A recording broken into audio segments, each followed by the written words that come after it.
The reality is denying self. Now, it may call for us to take stands within society that will get us rejected, but at the very least, it's a call for us to turn from our selfish interests, from our crown-driven, power-seeking, position-longing hearts to a release of everything. And then Jesus says, and follow me.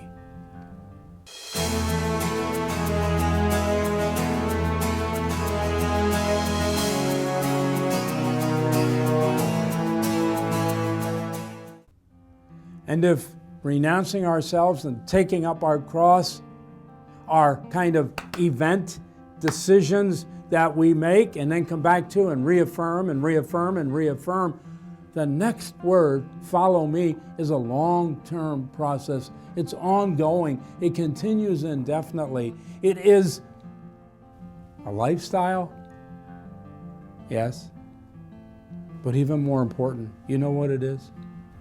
It's a death style. Because you see, when we follow Jesus, we have to ask ourselves, where is he going? He is going to the cross. He is going to the grave. But let me tell you something. No matter what decision we make in life, whether we say yes to the cross or no to the cross, we face death. See, if you say no to the cross, let me tell you, you will experience dead death. Dead, dead, dead death. To walk away from the cross means that you will enter into the futility and emptiness of self. You will enter into the futility and emptiness of the vain pursuit of a crown. You'll never get it. Never. It won't last. But if you say yes to the cross, you will die. You will die to self. And it's a supernatural kind of death. But let me tell you something else. If you say yes to the cross, not only will you die, but you will live. You can choose dead death, or you can choose death that leads to life. Those are the only two options you have. If you choose to pursue the interests of man, you are choosing to pursue the pathway to death. If you choose to focus on Jesus, you are choosing to pursue the pathway to death that leads to life. See, leaders, Jesus is showing us how we can be delivered from thinking like Satan and pursuing the interests of man rather than pursuing the interests of God. Now, some of you may object right about now that this is not about leadership, this is about discipleship. You know what?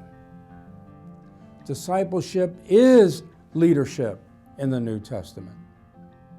One of the biggest mistakes we make in the modern world is to rob discipleship of what it is really all about. It's now reduced to filling in the blanks. Now, I don't have a problem with filling in the blanks as a method. Not at all. I think it's great. I think as a teaching tool, it's a wonderful approach. But that's not what discipleship is. Yes, it's a part of the process. But I think in a lot of instances, discipleship is used to civilize new believers so they fit into the Christian culture. That's not what discipleship is in the New Testament. Discipleship is designed to radicalize new believers so they penetrate the culture with the radical life of Christ in its beauty and its wonder, in its subversive love and holiness. Not in, it doesn't take to the streets, doesn't particularly wave flags, lead demonstrations. The amazing thing about the ancient believers is this: they were subversive because of their love. Discipleship is about helping believers come to a place of love so they give all. This is so far beyond any of us, I understand that. But it's what Jesus is calling us to. It's exactly what he's calling us to. For Jesus, when he came under the authority of his Father and he came to us and became one of us, it meant masking his innate glory. It meant limiting his independent sovereignty. It meant altering his identity. It meant sacrificing his life. Is it any less for me? You know, these words deeply impact my life. They deeply impact me. I can't do this. I can't do what he's calling me to do. Remember, you must do what you cannot do with what you do not have. Remember that? But Jesus calls me and he says, Bill, you can't do this, but I can do it in you. I call you to it. Will you do it? Lord, I can't do it, but I will focus on you. Yes, I will give myself to you. Yes, I will come behind you. Yes, I will do that.